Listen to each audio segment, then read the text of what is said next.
Hi, I'm actor Ian Champion, and welcome to History of Horror Cinema, my personal podcast tour of the good, bad, and the ugly of horror movie history. If you like what you hear, please don't forget to hit subscribe. The Ape Man, 1943.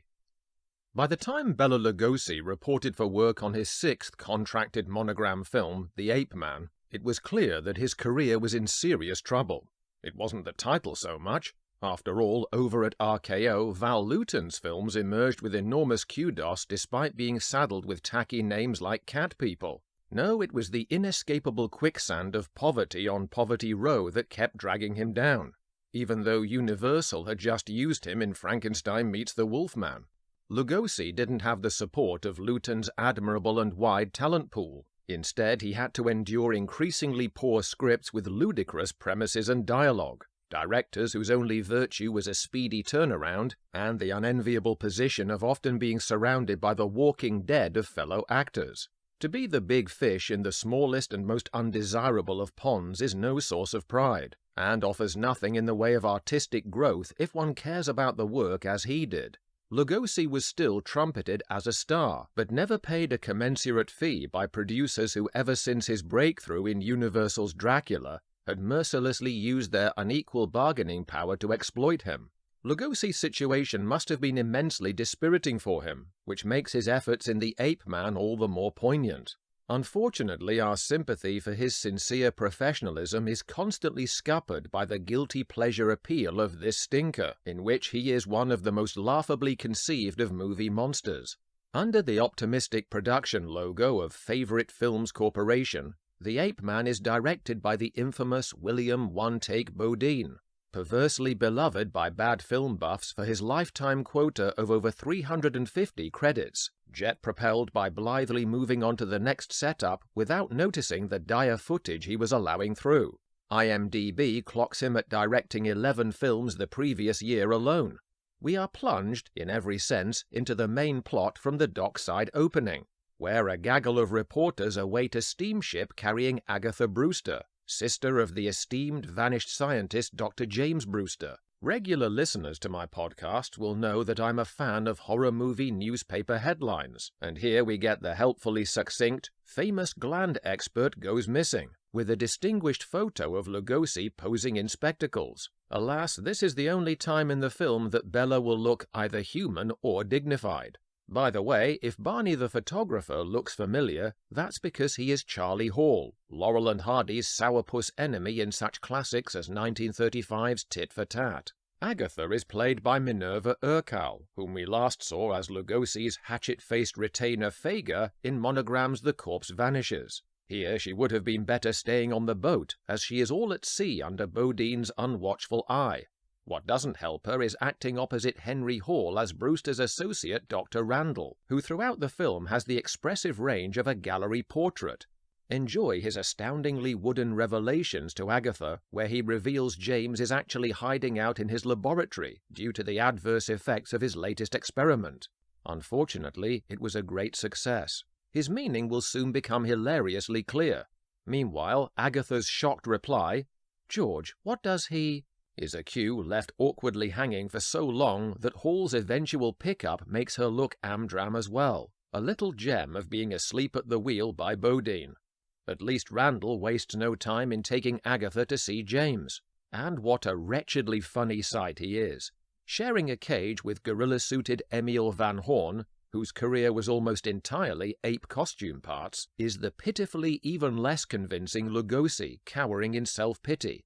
His face is framed in yak hair, and a thick wig that presumably aims for chimpanzee-like veracity, but instead accentuates his heavy features to somehow resemble a hybrid of Sid James and Abraham Lincoln.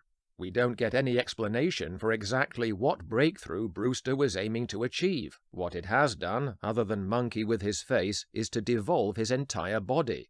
Lugosi gamely channels his inner chimp by hunching over and swinging his hands pendulum-style in front of himself as he walks. Bless him for committing above his pay grade to this role. He wisely plays Brewster exclusively for pathos, since there is zero intimidation available when you look this unintentionally comedic.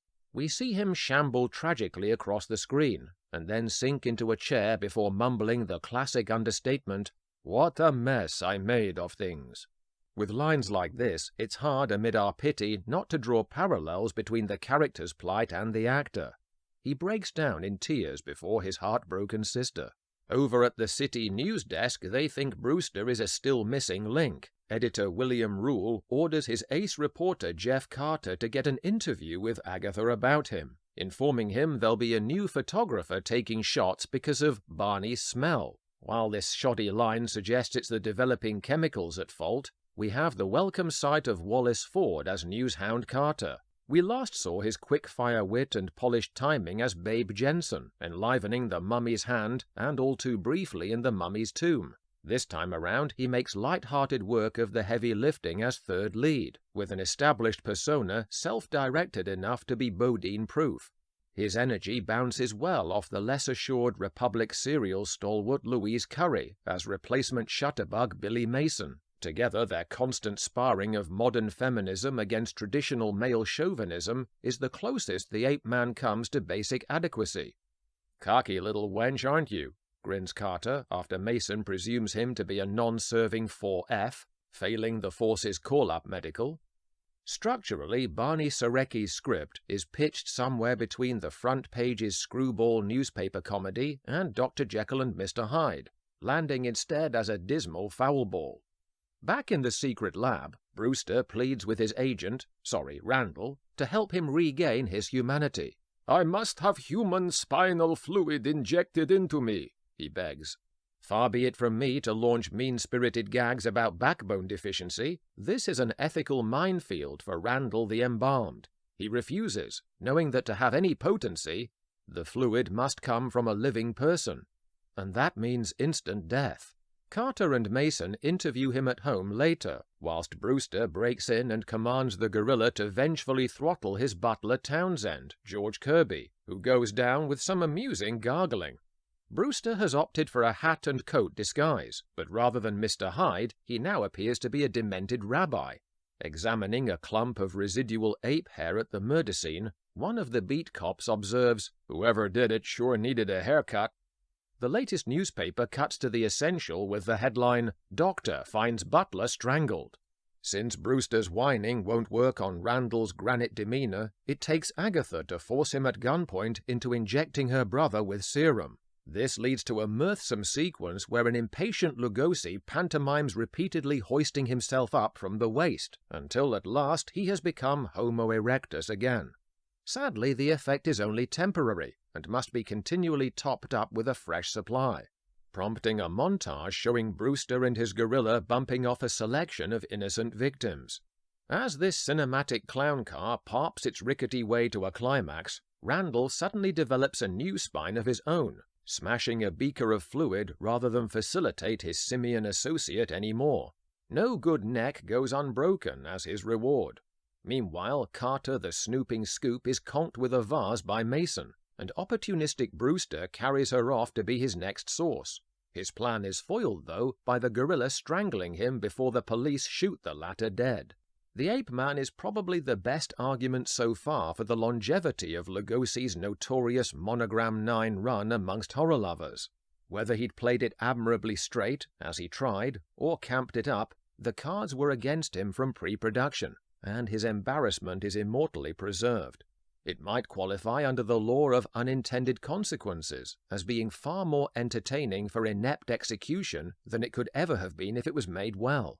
I'll let the last line of dialogue sum it up best, from an epilogue that illustrates another lost showbiz maxim: always leave them perplexed. An attempted comedy moment that's not only lame, but completely out of touch with the attempted tone of the rest of the film. As Mason and Carter leave Brewster's house, he spies a strange, skinny fellow, Ralph Littlefield, a peripheral pop-up throughout the film, crying in his jalopy. When asked why, the oddball identifies himself to the camera, untruthfully, as the screenwriter, closing with, "Screwy, wasn't it?" Thanks for listening. If you like what you hear, please don't forget to hit subscribe.